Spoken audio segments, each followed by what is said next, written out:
Hi, and welcome to another edition of Strategic Business Insights. Today we're going to talk about blockchain. What is blockchain technology? What is blockchain protocol? In this video, we're going to talk about how it works. I'll tell you exactly how the actual infrastructure operates. And secondly, we're going to talk about the implications. But before we get to that, let me just talk about what this is. Blockchain is the underlying technology behind Bitcoin. Now, the jury's still out on whether or not Bitcoin is going to survive, whether or not Bitcoin is going to continue to exist for years, generations into the future. Because, of course, today there's dozens, there's hundreds, there are perhaps even thousands of different cryptocurrencies. So the jury's still out on whether or not Bitcoin is going to survive all of this and end up being the currency that's going to exist perhaps decades from now. But the underlying blockchain technology is here to stay. It's unbelievably powerful. And if you don't know about blockchain yet, I highly recommend that you do some research, look for other videos, not just this one on YouTube, educate yourself, because there are many people, including me, that are saying that the blockchain technology is going to revolutionize our world more than the internet has. Blockchain is bigger than the internet. So what is blockchain? Blockchain is a distributed public ledger of transactions of things of value. So let's go back to Bitcoin. Whenever there's a transaction on Bitcoin, it's recorded one way or another, and it all goes into a central, what they call a blockchain. And I'll tell you in a second exactly why it's called that, okay? But every single Bitcoin transaction is recorded in the blockchain, and the blockchain exists not in one place, but in hundreds of different places. They're called nodes on the network, and every single node has a copy of the blockchain. So this is a distributed network of information, and in every individual node, you've got a ledger of every single transaction that's ever taken place. What does that mean? It means it's impossible to hack this. You can't hack it because it exists in hundreds of different places. So if you manage to get into one particular location and hack that version, all the other versions are going to stay as they were before, and it's going to be found out immediately, okay? Inevitably, this distributed public ledger is a way of recording transactions in a trusted environment. See, today, whenever transactions are made, you always have some sort of an intermediary that records the transaction. So if you make a purchase, for example, then your bank records that transaction, or perhaps your credit card records that transaction. Or if you purchase a piece of real estate, then the mortgage company records the transaction, and also the transaction is recorded usually at the county clerk's office, okay? And if you're voting in a democracy, your vote, that's a thing of value. Your vote is a thing of value, which means blockchain could affect voting. I'll tell you about that in a second. But if you have votes, how do they verify your name there against a huge roster where you have to register to vote, and then they cross your name off? That's an incredibly arduous and dilapidated system from decades and decades ago that really hasn't been updated at all. And all of these intermediaries, all of this recording of transactions, it's incredibly inefficient. And it takes an enormous amount of resources, which means that the cost of these transactions goes up and it gets a lot more complicated. So what if there was an automated way of recording all of these transactions in a way that everybody could trust, and it would cost nothing because it would all be an automated system that would happen over the internet? Well, immediately you would take enormous costs out of the system, efficiency would go way up, and all sorts of transactions would exist, or the possibility of transactions would exist that really are impossible today. And in particular, I'm referring to small transactions, because when you give a small transaction today, the fixed costs associated with those intermediaries and that system of recording is so inefficient that they have these fixed costs, and so what they call micropayments are not easy to do today. But with the benefit of blockchain technology, things like micropayments or recording a single vote in a democracy are all of a sudden possible. So let's talk about how it works. In the Bitcoin universe, all of the transactions that take place with Bitcoin are recorded. And all of the different nodes get copies of all of these transactions, and so they accumulate. And every single node has a copy of all of these transactions. Then the next person who successfully mines a Bitcoin, and mining Bitcoin is a process of solving very complicated mathematical equations. And if you do it successfully, then you can submit that and get a Bitcoin, a new Bitcoin, which has value. Today it trades for about $200. So that's something of value. So the next, and by the way, right now, a new Bitcoin is created roughly once every 10 minutes. Okay, it will change over time, but today that's roughly how often a new Bitcoin is successfully mined. So every time a new Bitcoin is mined, the person who has successfully created that Bitcoin by solving the mathematical equation can submit their record of all the transactions since the last Bitcoin was mined. They can submit the new ledger of all the new transactions as a new block, which gets added to the blockchain, because it's a series of blocks. Every time a new Bitcoin is mined, the new block of the latest transactions get added to the blockchain. As soon as it's up there, and the person who adds that block has a financial incentive to do it correctly, because they get their Bitcoin in exchange for this. They get the Bitcoin when they upload their block of the latest transactions. So they have an incentive to do it correctly, a financial incentive to do it correctly. But then there's even a check on that. There's a checks and balances in the system. So as soon as that block of new transactions is uploaded, now all the other nodes that also have the latest blockchain, all the blocks of all the previous iterations, plus the latest transactions, can cross-check to see if it's been done correctly. Which means that if anyone tried to upload an incorrect transaction or some sort of fraudulent activity, it would be found out immediately by all the other nodes. And what happens is that a majority of the nodes, so 51% of the nodes that are out there, have to agree that the latest block was accurate.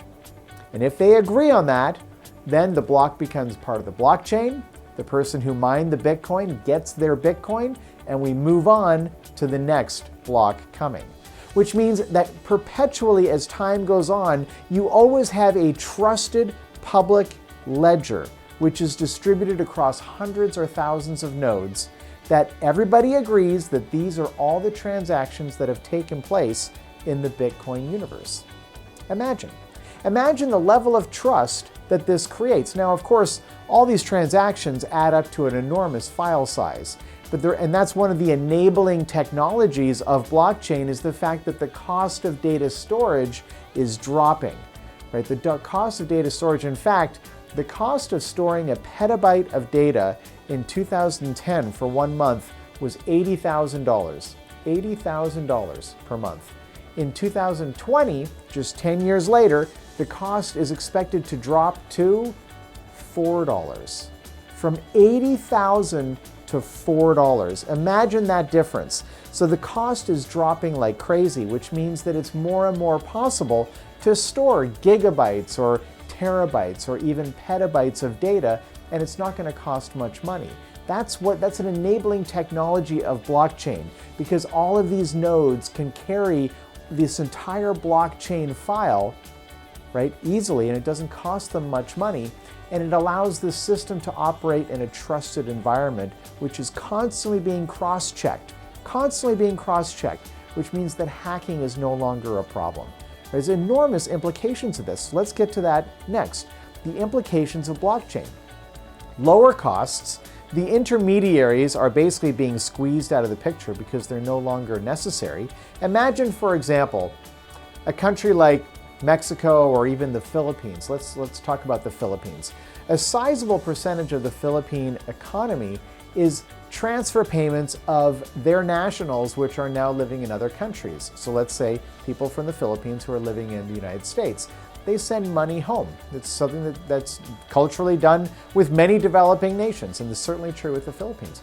Well, the Philippines is actually looking at blockchain technology as a way of providing financial services, effectively a banking infrastructure, which doesn't require any actual banks. They're looking at blockchain technology to provide that level of financial services to their own population. In Africa, in the recent time, Africa has what they call leapfrogged the traditional wired phone connections, hardwired. When you have a landline, what they call a landline, a phone that's actually in your home. Here in North America and in most developed nations, we put up wires all across the entire country to allow people to have phones in their homes. But of course, with wireless technology, none of that's even necessary anymore. And since Africa never got to a point in many of the communities where they even had landlines, they were able to leapfrog beyond that technology and go straight to wireless, which means they don't have to install those wires ever. All they have to do is install those towers, and now they have phone service and they leapfrogged the technology. Well, the Philippines is looking at doing the same thing, leapfrogging over the traditional financial institutions that have been the hallmark of Western society for 100 years, 200 years, and they're considering leapfrogging right over top of that technology using blockchain protocol to provide financial services to their population. You see, if you look around the world, only roughly 1/4 of adults have real financial infrastructure. Like, for example, how many people could actually do an online transaction, buy something online? Only about 1/4 of the adult population of the planet has the capability of doing that because it requires a credit card, or it requires a PayPal account, or it requires some sort of a bank infrastructure to allow you to make that financial transaction. So countries like the Philippines and many others are looking at blockchain technology as a way of creating something on the internet with virtually no hard costs and no buildings to create. It's all online digital infrastructure, which would allow them to deliver financial services to their populations. So this could spread very quickly, and the innovation will probably not come first from the developed countries. It'll come from the developing world because they have a larger financial incentive to put it into practice. So what I said before is also true. When you have less expenses, lower overhead, it means that the fixed costs associated with the platform are much, much lower, which allows for things like micropayments. So if this continues to evolve, and there is millions of dollars being funneled into different startups here in Silicon Valley, where I live, and also all around in tech centers all around the world, a lot of people are experimenting with blockchain technology and trying to figure out where can they make it work, what are the different applications of blockchain technology. And as it comes out and it gets rolled out, see, everything starts off a little bit slow, right? It's developing right now, and maybe you've heard of it, maybe you haven't even heard of blockchain technology yet. But believe me, the infrastructure is being built right now. And once it gets to a critical mass where the infrastructure is largely in place, we're going to see an explosion, and it's going to exist in many, many different places very quickly. There's going to be a lot of people caught off guard from that, by that transition. That's what this video is about, is to give you a head start so that you know that this is coming, and it's coming faster than you might imagine. And once it does, we're going to see things like micropayments for content online, where you can give someone 5 cents or 10 cents, or the equivalent of 5 cents or 10 cents, whether you're paying in Bitcoin or some other cryptocurrency. But micropayments are going to be increasingly possible using blockchain technology. And also, as I mentioned before, voting in countries like the United States could one day take place using blockchain technology. And the way they would do it is everyone would get effectively a token worth 1/1,000,000th of 1 penny or some tiny amount. But you can take that token and give it to any candidate you choose. So you can give it to the Democratic candidate or the Republican candidate or an independent candidate. That's how you would cast your vote, is you would take the token, the digital token that you've been given, and you would give it to whichever candidate you wanted to win. And the financial implications of giving them 1/10,000th of a penny or 1/1,000,000th of a penny it doesn't matter, it's inconsequential, but it would be a way of recording that entire voting system in a trusted environment that can't be hacked. That's the key. And so this blockchain technology has implications in the real estate business. It has implications in certainly any financial transactions. It has implications in the insurance business. It has implications in voting. It's virtually limitless. Anything that is a thing of value, where a transaction is reflecting something of value, Those types of environments, and there are countless environments that involve things of value, okay? All of those things could be revolutionized by blockchain technology in the years ahead. Make sure you educate yourself. This is a big one, and there are, as I said, many people who think blockchain is going to be more revolutionary and have a larger impact on our economy and our way of life than the internet has so far. Thanks so much for watching this video. My name is Patrick, reminding you, as always, to think bigger about your business. Think bigger about your life.